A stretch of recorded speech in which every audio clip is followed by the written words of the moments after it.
Subscribe कीजिए ध्येय IAS channel को और बेल आइकन को दबाइए लेटेस्ट वीडियो सबसे पहले देखने के लिए।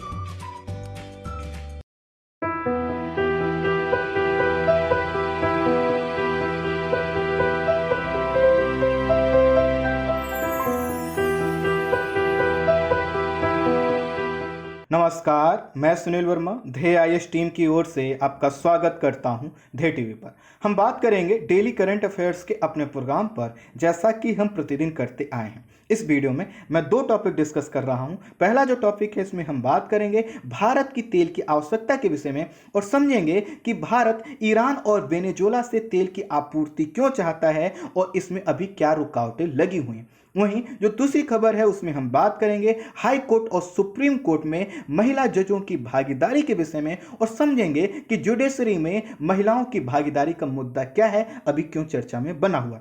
आइए सबसे पहले हम समझते हैं ईरान और वेनेजुएला से तेल की आपूर्ति के विषय में। ईरान और वेनेजुएला जैसे ही आप नाम सुनते हैं तो इनकी इमेज क्या बनकर आती है कि यह वह देश हैं जो पेट्रोलियम का सर्वाधिक उत्पादन करते हैं, साथ ही साथ रिजर्व भी इनके पास क्या है, ज्यादा है। अगर ईरान और वेनेजुएला के संदर्भ में देखें तो यह दुनिया के सर्वाधिक 5 बड़े जो पेट्रोलियम के रिजर्व धारित करने वाले देशों में शामिल होते हैं। अर्थात ईरान के पास और वेनेजुएला के पास भी क्या है, पेट्रोलियम का भंडार है और ये उसका उत्पादन भी करते हैं, इसका निर्यात भी करते हैं। इस पेट्रोलियम और प्राकृतिक गैस के निर्यात से ही इनकी अर्थव्यवस्था को आधार मिलता है। लेकिन अगर इनके निर्यात पर अर्थात पेट्रोलियम और प्राकृतिक गैस के निर्यात पर प्रतिबंध लगा दिया जाता है तो आप समझ सकते हैं कि इनके जो आर्थिक हित हैं उनको कितना नुकसान पहुंच सकता है। ऐसा ही प्रतिबंध ईरान और वेनेजुएला पर अमेरिका ने लगाया हुआ है। लेकिन यहां पर हमें यह समझना है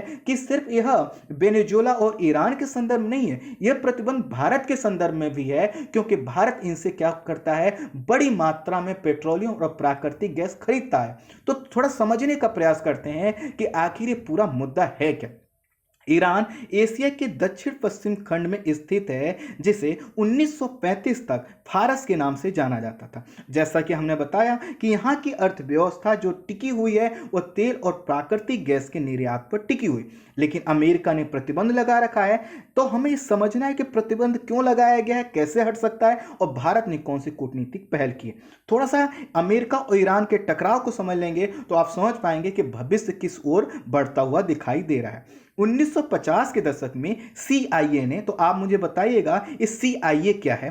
तो 1950 के दशक में CIA ने लोकतांत्रिक तरीके से चुने गए ईरान के लोकप्रिय प्रधानमंत्री मोहम्मद मोसादेक की सरकार का तख्ता पलट करवा दिया और अपने एक प्रिय व्यक्ति जिनका नाम था शाह रजा पहलवी को गद्दी पर बैठाया। तो शाह रजा पहलवी जो थे वह लगभग 25 साल तक यहाँ की सत्ता पर रहे और सत्ता पर रहते हुए उन्होंने अमेरिका हितों की खूब पूर्ति की और इसी के कारण अमेरिका और पहलवी का जो गठजोड़ था काफी मजबूत था। दरअसल होता क्या था कि पेट्रोलियम के उत्पादन के साथ साथ वह जब बिकता था तो उसकी आमदनी का लगभग आधा हिस्सा अमेरिका और ब्रिटेन की कंपनियों के एक कंसोर्टियम को जाता था। अर्थात उससे क्या होता था, अमेरिका और ब्रिटेन को फायदा होता था। लेकिन आपको एक चीज और पता है कि जब भी कोई शासन लंबा चलता है तो उसमें क्या आती हैं, कुछ बुराइयां आती हैं। यहां पर आ गई पहलवी के शासन में भी ऐसा ही हुआ। पहलवी के शासन के दौरान विकास का जो लाभ है वह सबको नहीं मिल पाया। अर्थात अमेरिका और ब्रिटेन तो खुश थे, लेकिन वहां के रहने वाले लोग क्या थे, इस जो भी यहां पे उत्पादन हो रहा था, जो भी यहां पर संपन्नता आ रही थी, उससे वह लाभान्वित नहीं हो रहे। धीरे धीरे क्या हुआ, असंतोष बढ़ने लगा और इसी असंतोष को कैश किया गया 1979 में इस्लामिक क्रांति के माध्यम से, जो कि की गई थी अयातुल्ला खुमैनी के नेतृत्व में। और इन्होंने क्या किया, शाह रजा पहलवी का और अमेरिका का जो गठजोड़ था इसका अंत कर दिया, उनको पद से हटा दिया। स्वाभाविक है यहां पर अमेरिकी हित प्रभावित हुए। सिर्फ प्रभावित नहीं हुए, ईरान के लोगों ने अमेरिका की एम्बेसी पर क्या किया, हमला किया। तो इस तरह से ये जो इस्लामिक क्रांति हुई, यहां से अमेरिका और ईरान के रिश्ते तनावपूर्ण होने लगे। और जब तनावपूर्ण होंगे तो अमेरिका क्या करेगा, यहाँ के जो हित हैं, ईरान के जो हित हैं, उनको प्रभावित करने का प्रयास करेगा। और यही हुआ, कई प्रकार के व्यापारिक प्रतिबंध जो है कि ईरान पर लगा दिए गए। समय आगे बढ़ा, ईरान ने अपने आप को मैनेज किया, आगे आगे धीरे धीरे वो आगे बढ़ता रहा।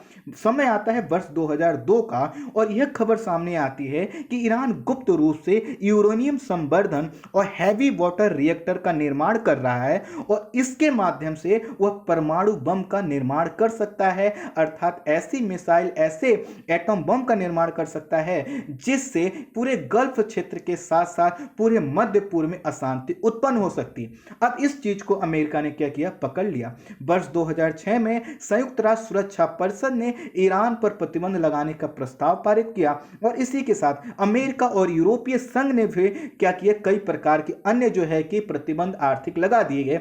इन प्रतिबंधों में था कि तेल और जो व्यापार संबंधी गतिविधियां हैं उनको लगभग रोक दिया गया, अर्थात कोई कंपनी अगर अमेरिका के साथ व्यापार करती है, यूरोपीय यूनियन के साथ भी व्यापार करती है और तो वह क्या कर सकती है, इससे व्यापार नहीं करेगी। और तो और यहां पर संयुक्त राष्ट्र सुरक्षा परिषद ने भी प्रतिबंध लगाया था, इसीलिए कोई देश जो है कि खरीद नहीं सकता था। धीरे धीरे ईरान ने फिर भी सर्वाइव किया। समय आता है जून 2013 का और ईरान के जो राष्ट्रपति चुने जाते हैं वह होते हैं हसन रूहानी। इन्होंने कहा कि हमारे जो परमाणु कार्यक्रम है उस पर लगे प्रतिबंध को हटाए जाएं और इन्होंने कई तरह के कूटनैतिक समझौते किए और इन कूटनैतिक समझौतों के कारण ही आपको पता है कि जो समय है, इस समय अमेरिका के जो राष्ट्रपति हैं वह होंगे कौन से, बराक ओबामा। तो इसी के तहत 14 जुलाई 2015 को P5+1, तो जब हम P5+1 कहते हैं तो हम कहना चाहते हैं कि परमानेंट 5 मेंबर कौन से, संयुक्त राष्ट्र सुरक्षा परिषद के कौन कौन है, अमेरिका है, रूस है, चीन है, फ्रांस है और ब्रिटेन है, और +1 कौन है, जर्मनी। तो इन देशों ने मिलकर ईरान के साथ एक जो है कि हस्ताक्षर किया। इसको बोला जाता है joint comprehensive plan of action और इसको JCPOA के नाम से जाना जाता है। हिंदी में इसको बोलेंगे संयुक्त व्यापक कार्य योजना लाया गया और इस पर हस्ताक्षर हुआ। इस हस्ताक्षर के द्वारा अमेरिका, यूरोपीय देशों ने क्या और साथ ही साथ संयुक्त राष्ट्र सुरक्षा परिषद ने जो आर्थिक प्रतिबंध ईरान पर लगाए थे उनको हटा लिए गए। इसका मतलब है कि ईरान अब क्या कर सकता था, तेल और गैस का जो है कि निर्यात कर सकता था। हालांकि ईरान पर जो परमाणु संयंत्र हैं उनको अंतर्राष्ट्रीय निगरानी में लाने और हथियारों पर कई प्रकार के प्रतिबंध लगे रहे, लेकिन हमारा यहाँ फोकस सिर्फ और सिर्फ तेल और गैस के संदर्भ में समझना। तो कुल मिलाकर यहाँ पर अनुमति मिल जाती है ईरान को कि वो क्या कर सकता है, निर्यात कर सकता है। लेकिन जब क्या होता है, डोनाल्ड ट्रंप सत्ता में आते हैं तो उनका जो नजरिया है ईरान को लेकर वो ठीक नहीं होता। वो बराक ओबामा के समय जो किया गया समझौता था, वर्ष 2015 का जो समझौता जो P5+1 देशों ने किया था, उसको ठीक नहीं मानते थे। वह कहते थे कि इससे ईरान को हथियार निर्माण करने से हम नहीं रोक सकते हैं, ये समझौता ठीक नहीं। इन्हीं चीजों को देखते हुए मई 2018 में ट्रंप ने अमेरिका को इस समझौते से बाहर कर लिया और ईरान पर पुनः क्या कर दिए, आर्थिक प्रतिबंध लगा दिए। अमेरिका ने कहा कि वह ईरान के तेल निर्यात को शून्य स्तर पर लेकर आना चाहता है जिससे वह तेहरान को आर्थिक नुकसान पहुंचा सके और यहां पर जो संभावना व्यक्त की जा रही है कि यहां पर कुछ बड़ा जो है कि परमाणु बम बन सकता है, मिसाइल टेक्नोलॉजी बन सकती है, उसको रोक सके ताकि पूरे मध्य पूर्व में उसका कहना है कि हम शांति स्थापित रख सके। हालांकि समीक्षकों का मानना है कि ये सब जो है कि इजराइल और साथ ही साथ अमेरिका अपने हितों के हिसाब से ऐसा कर रहे थे।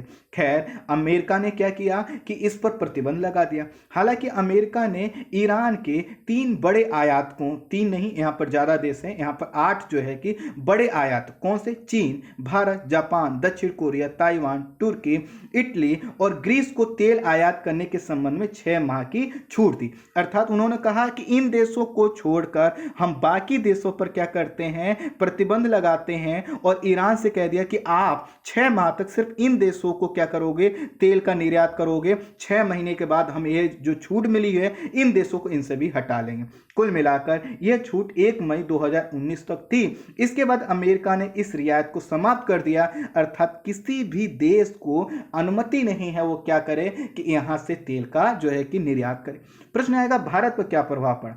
तो भारत अपनी तेल जरूरत का लगभग 80% और गैस की आवश्यकता का लगभग 40 से 45% आयात के माध्यम से पूरा करता है। और इसमें अगर सोचिए कि ईरान भी क्या करता हो, ज़्यादा आपूर्ति करता हो, तो भारत पर प्रभाव पड़ने वाला ही था। इराक, सऊदी अरब, भारत जो है कि भारत की सबसे बड़े तेल निर्यातक हैं, जो कुल तेल आवश्यकता का लगभग 38% की आपूर्ति करते हैं। कौन कौन से? इराक और सऊदी अरब। संयुक्त अरब अमीरात और नाइजीरिया मिलकर कुल आयात का लगभग 16.6% की आपूर्ति करते हैं। ये किसकी आवश्यकता का है? भारत की आवश्यकता का। और ईरान क्या करता है? भारत के लगभग 10 से 11% तेल आयात की पूर्ति करता। और इस तरह से तीसरा और चौथा सबसे बड़ा जो है कि क्या था, यह भारत के लिए क्या था? निर्यातक था। चीन के बाद भारत जो है ईरानी तेल का दूसरा सबसे बड़ा खरीदार रहा। यहां पर ध्यान दीजिएगा, कंफ्यूज मत होइएगा कि भारत जो है कि क्या है, उसके लिए जो है कि चीन के बाद दूसरा सबसे बड़ा क्या है? खरीदार है। अगर भारत के पॉइंट ऑफ व्यू से देखा जाए तो भारत के पॉइंट ऑफ व्यू से वह क्या है कि वह चौथा सबसे बड़ा जो है कि क्या है? निर्यातक। क्योंकि सऊदी जो है कि हमारा जो अन्य देश हैं जैसे इराक है, सऊदी अरब है, संयुक्त अरब अमीरात है, इनसे हमारा क्या होता है? ज्यादा व्यापार होता है। तो ईरान न सिर्फ भारत को तेल की आवश्यकता की पूर्ति करता है, बल्कि उसके साथ जो संबंध रहे वो भी काफी अच्छे रहे हैं भारत के, और कई प्रकार की सहूलियत भी देता है। जैसे ईरान यह कहता है कि भारत को कि ठीक है, आपको तेल लेकर जाना है, ले जाइए, 60 दिन बाद भुगतान कर दीजिएगा। साथ ही साथ वो कहता है कि ठीक है, आपके पास डॉलर की दिक्कत है, आप भारतीय मुद्रा में कर दीजिएगा। इसके अलावा वो कहता है कि ठीक है, मुफ्त डिलीवरी कर दे रहे हैं, मुफ्त बीमा दे रहे हैं जो तेल के टैंकर जाते हैं। तो आप समझ सकते हैं कि दोनों देशों के संबंध कितने अच्छे हैं। ईरान की तरह वेनेजुएला पर भी अमेरिका ने क्या किया? आर्थिक प्रतिबंध लगा दिए। और इस तरह भारत ने ईरान से मई 2019 में तथा वेनेजुएला से जनवरी 2019 में अंतिम बार तेल खरीदा था। और इस बीच भारत ने अपनी तेल आवश्यकता की पूर्ति अन्य देशों से किया। और इस बीच में हुआ एक चीज और कि लॉकडाउन लग गया, जिससे तेल की जितनी आवश्यकता थी उतनी हमको नहीं पड़ी। लेकिन जब हमारा एक प्रमुख देश, हमारा जो सहयोगी रहा है तेल की आपूर्ति में, वह क्या होगा? प्रभावित होगा। स्वाभाविक है, भारत की भी जिम्मेदारी बनती है कि वह क्या करे? उससे तेल खरीदे। तेल भंडार की दृष्टि से आपको पता है वेनेजुएला प्रथम स्थान पर, और द्वितीय स्थान पर जो है कि सऊदी अरब, तीसरे स्थान पर कनाडा, चौथे स्थान पर ईरान और पांचवें स्थान पर इराक का नंबर आता है। भारत ने अब प्रत्यक्ष रूप से यह कहा है कि वह ईरान और वेनेजुएला से तेल आयात करना चाहता है, और भारत ने अमेरिका से कहा है कि वह इसकी अनुमति दे, जो कि अभी तक भारत नहीं कह रहा था। कारण यह था कि भारत और अमेरिका के संबंध डोनाल्ड ट्रंप के समय में काफी मजबूत थे, और माननीय प्रधानमंत्री डोनाल्ड ट्रंप को किसी भी इस चीज के लिए नहीं कहना चाहते थे जिससे वह नाराजगी के ऊपर ले सके। लेकिन आपको पता है कि 20 जनवरी के बाद क्या है? चीजें बदल जाएंगी। वहां पर सत्ता पर काबिज होंगे जो बाइडन, जिनकी नीतियां ईरान के संदर्भ में बराक ओबामा वाली होने वाली हैं, न कि डोनाल्ड ट्रंप वाली। कुल मिलाकर 2 दिसंबर को पेट्रोलियम मंत्री धर्मेंद्र प्रधान ने कहा है कि बाइडेन के व्हाइट हाउस में पहुंचने के बाद भारत ईरान और वेनेजुएला से अपनी तेल की सप्लाई दोबारा शुरू करेगा। धर्मेंद्र प्रधान ने कहा कि भारत अपने तेल आयात में विविधता लाना चाहता है। एक खरीदार के तौर पर वह चाहता है कि उसको कई और जगह मिले, जैसे कि पहले तो उसका है कि पहले जहां जहां पे पेट्रोलियम का उत्पादन होता है भारत के पास छूट होनी चाहिए कि वहां से खरीद सके। उस पर भी क्या कर रखा है? अमेरिका ने प्रतिबंध लगा रखा। वेनेजुएला भी भारत का प्रमुख तेल निर्यातक देश रहा है, लेकिन जनवरी 2019 में वेनेजुएला की सार्वजनिक क्षेत्र की कंपनी जिसका नाम है PDVSA पर प्रतिबंध लगाने के बाद भारत यहां से आयात बंद कर चुका। यह प्रतिबंध किसने लगाए थे? अमेरिका ने लगाए थे। अमेरिका ने वेनेजुएला के राष्ट्रपति निकोलस मादुरो पर दबाव डालने के लिए कदम उठाया था। दरअसल अमेरिका यह चाहता था कि यहां पर क्या हो, कोई ऐसा व्यक्ति हो जो अमेरिकी हितों को साथ सके, आगे बढ़ा सके, और निकोलस जो मादुरो हैं वह अमेरिका के रास्ते में रुकावट डाल रहे थे। तो इसलिए डोनाल्ड ट्रंप ने ऐसा सोचा, हालांकि जो है कि सफल नहीं हो पाए, और इस तरह से अमेरिका ने क्या किया था? यहां पर भी प्रतिबंध लगा दिया था। अमेरिका और चीन के बाद भारत जो है कि वेनेजुएला के तेल का तीसरा सबसे बड़ा क्या है? आयातक है। अर्थात अगर वह तेल बेचते हैं तो अमेरिका को भी बेचते थे, चीन को भी बेचते थे, और हमको तो हम तीसरे उसके लिए सबसे बड़े क्या है? आयातक हैं। वेनेजुएला में ONGC विदेशी लिमिटेड ने यहां पर बड़ा निवेश किया हुआ है, और यहां पर निवेश करके उसने काफी तेल का उत्पादन किया है, कई देशों को बेचा है। यहाँ पर जो तेल का उत्पादन होता है अपेक्षाकृत भारी होता है, तो इसको लाकर हम जो पारादीप रिफाइनरी है यहाँ पर शोधन करते हैं और इसके वजह से यहाँ का जो पेट्रोलियम प्राप्त होता है वो हमें सस्ता प्राप्त होता है। तो भारत ईरान संबंध बहुत अच्छे रहे हैं, दोनों एक दूसरे के हितों के प्रति गंभीर रहे हैं। ईरान इस समय आपको पता है कई प्रकार की आर्थिक चुनौतियों का सामना कर रहा है, जिससे भारत जो है कि यह चाहता है कि वह तेल ईरान से तेल का आयात करे और आयात करके उसकी क्या करें, मदद करें। क्यों? ऐसा तभी हो सकता है जब हम क्या करें कि वहां का जो रिसोर्स है उसका हम प्रयोग करें। ईरान भी यही चाहता है कि आप हमारे पेट्रोलियम को करें। ईरान ने कुछ माह पहले ये अपील भी की थी कि कोरोना के काल में उस पर जो लगाए गए प्रतिबंध हैं हटा लिए जाएं ताकि वो स्वास्थ्य पर खर्च बढ़ा सके, लेकिन अमेरिका ने इस चीज को भी नजरअंदाज कर दिया। भारत ने अब एक नई कूटनीतिक पहल कहते हुए खुद ही अपनी मंशा जाहिर कर दी है ओपनली, और यह कहा है कि हम ये चाहते हैं कि इन देशों के साथ हम क्या करें, तेल का व्यापार करें, और वह इसलिए जरूरी है ताकि हमारी जो बढ़ती हुई आवश्यकता है उसकी पूर्ति कर सकें। आपको पता है कि लॉकडाउन के बाद जब इकोनॉमी को हमने दोबारा अनलॉक किया है तो हमारी डिमांड में तेजी से बढ़ा हुआ है, और अगर हमें अपनी इकोनॉमी को तेजी से आगे बढ़ाना है तो जरूरी है कि हमारी जो ऊर्जा आवश्यकताएं उसकी पूर्ति होती है, और ऊर्जा आवश्यकताएं जहां से सस्ती हो, सर्वसुलभ हो, वह हमारे लिए और अच्छा हो सकता है। इसी के कारण भारत के द्वारा यह पहल की गई। आपको पता है कि जैसा कि हमने बताया कि 20 जनवरी के बाद जो पूरा सिनारियो होगा वर्ल्ड का अमेरिका के संदर्भ में वो चेंज होने वाला। तो भारत ने पहले एक कदम बढ़ाकर क्या किया है कि ईरान के साथ अपनी मजबूती को व्यक्त किया है। ईरान में इस समय चीन का हस्तक्षेप बढ़ रहा है, इसलिए भारत ये चाहता है कि उसका जो चाबहार प्रोजेक्ट है, वहाँ का जो रेल लिंक का प्रोजेक्ट है, वहाँ से जो तेल का आयात वो करता है, इसमें थोड़ा सा वृद्धि हो, तेजी आए, जिसके माध्यम से चीन को वह यहाँ पर काउंटर कर सके। हाल के समय में आपने देखा कि ओआईसी के देशों ने भारत के खिलाफ खासकर जम्मू कश्मीर और अनुच्छेद 370 के संदर्भ में जो है कि एक प्रस्ताव पारित किया, और वह उस प्रस्ताव का नाम है नियामक प्रस्ताव। तो भारत को अगर ओआईसी के देशों के साथ मजबूती व्यक्त करनी है तो कहीं ना कहीं ईरान के जैसे देशों के जो कि हमारी आवश्यकताओं की समझ रखते हैं उनके साथ हमें अपने संबंधों को मजबूत करना हो। साथ ही साथ यहाँ पर तुर्की है, जो है कि पाकिस्तान है, इन देशों को कंट्रोल करने के लिए भी क्या है, ईरान हमारा मददगार साबित हो सकता है। इसी के तहत भारत ने कहा है कि वो क्या करेगा कि अब यहां से तेल की आपूर्ति चाहता है। आई होप आप समझ पाए होंगे क्या प्रतिबंध थे, अब भारत क्या चाहता है। अब हम बात करते हैं जुडिशरी में महिलाओं की भागीदारी के मुद्दे पर।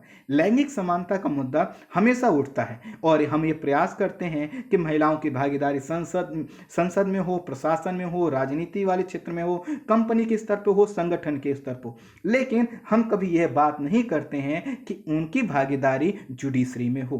भारत ने आपको पता है सतत विकास एजेंडा और एसडीजी अर्थात सतत डेवलपमेंट गोल अपना रखे हैं, और गोल नंबर 5 और 6 अगर देखेंगे तो इसमें लिखा गया है कि जो महिलाओं की जो भागीदारी है, जो उनका प्रतिनिधित्व है, वह न्यायपालिका के साथ साथ सभी सार्वजनिक क्षेत्रों में बढ़ना चाहिए। इससे क्या होगा, महिलाएं मजबूत होंगी, सशक्त होंगी और अपने लिए अपनी नीतियों का निर्माण कर सकेंगे। आप खुद सोचिए कि अगर आज संसद में महिलाओं की भागीदारी 50% होती तो क्या महिला अधिकारों के मुद्दे पर जो हम कुछ भी कह के बोलकर निकल जाते हैं या जो भी अनाप शनाप बोलते हैं, ऐसा संभव हो पाता? नहीं हो पाता। जो महिला सुरक्षा का मुद्दा है उसके लिए जरूरी है कि महिलाएं अपने हिसाब से कानून बनाएं।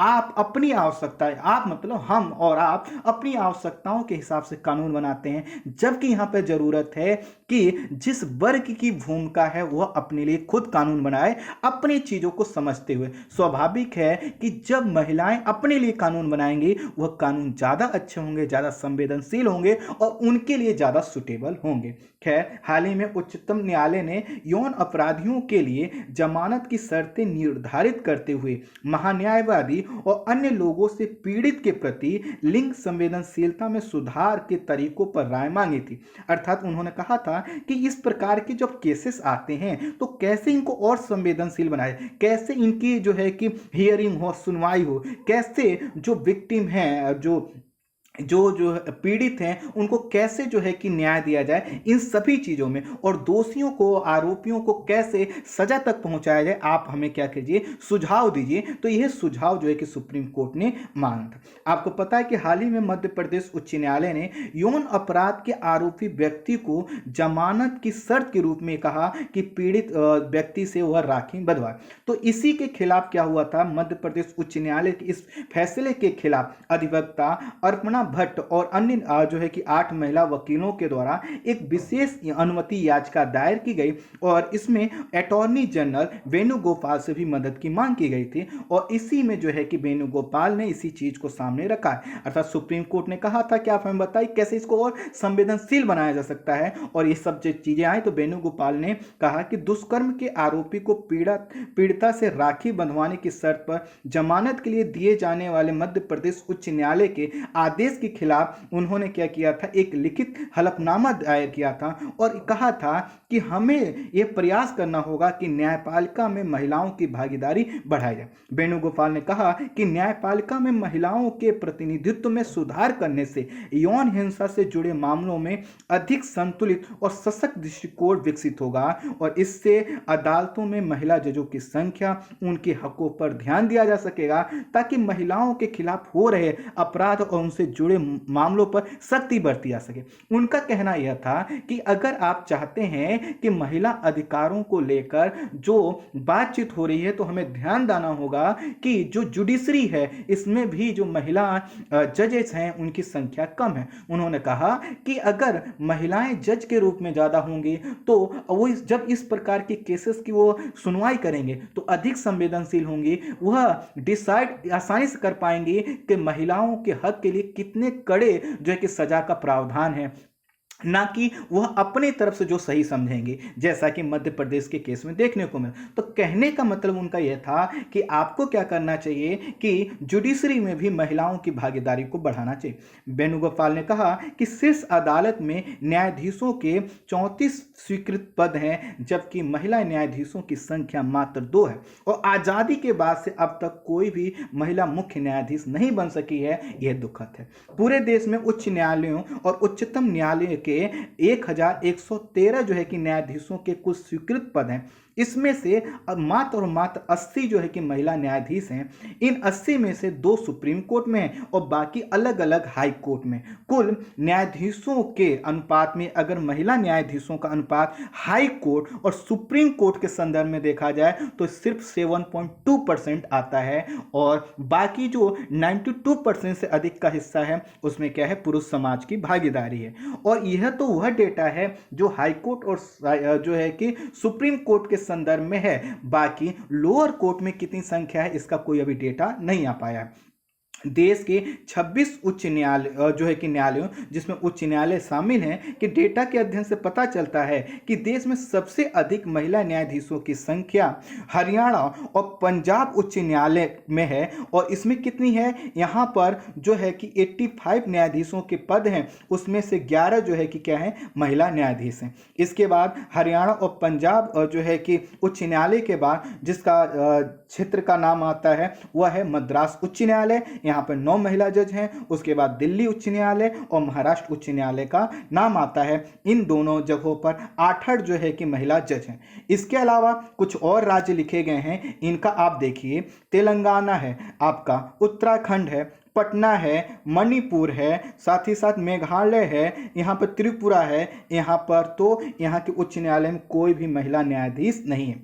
उच्चतम न्यायालय के कुल 403 पुरुष वरिष्ठ अधिवक्ताओं की तुलना में केवल 17 महिलाएं क्या हैं, अधिवक्ता हैं, वरिष्ठ अधिवक्ता हैं। ऐसे ही दिल्ली उच्च न्यायालय के 229 पुरुषों के मुकाबले केवल 8 महिला वरिष्ठ अधिवक्ता हैं। वहीं बॉम्बे उच्च न्यायालय में 157 पुरुषों के मुकाबले केवल 6 महिला अधिवक्ता। आप समझ सकते हैं कि यहाँ पर कितना ज़्यादा गैप है। प्रश्न आएगा कि आखिर महिलाओं को अगर अधिक इनकी भागीदारी बढ़ा दी जाए तो उससे क्या होगा। तो सबसे पहले समझिए कि एक वर्ग को विश्वास होगा कि उसको सुनने वाला, उसके दर्द को समझने वाला वहां पर बैठा हुआ है, उसको न्याय मिलेगा।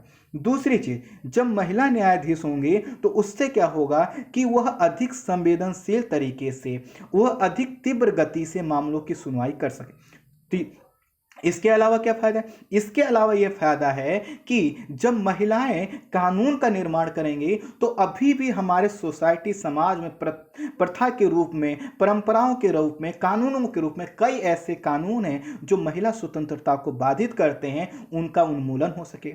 इसके साथ साथ जब महिलाओं की भागीदारी न्यायाधीश के रूप में ज़्यादा होगी तो इससे ये भी फायदा होगा कि जो कानून की व्याख्या करते हैं, किसी केस की सुनवाई करते हैं, तो सजा को कितना कठोर रखा जाए यह महिलाएं खुद क्या कर सकती हैं, डिसाइड कर सकती हैं। इसके अलावा जब क्या होगा, महिलाएं न्यायालय में ज़्यादा संख्या में होंगी, संसद में ज़्यादा संख्या होंगी, प्रशासन में ज़्यादा संख्या होंगी, तो समाज क्या होगा, हमारा ज़्यादा प्रगतिशील बन पाएगा। कुल मिलाकर महिलाओं को इसलिए आपको भागीदारी देनी सुनिश्चित करनी है जिससे समाज जो है कि संतुलित होकर और दोनों महिला और पुरुष एक दूसरे के साथ कदम ताल कर सकें, कोई आगे पीछे ना रह सके।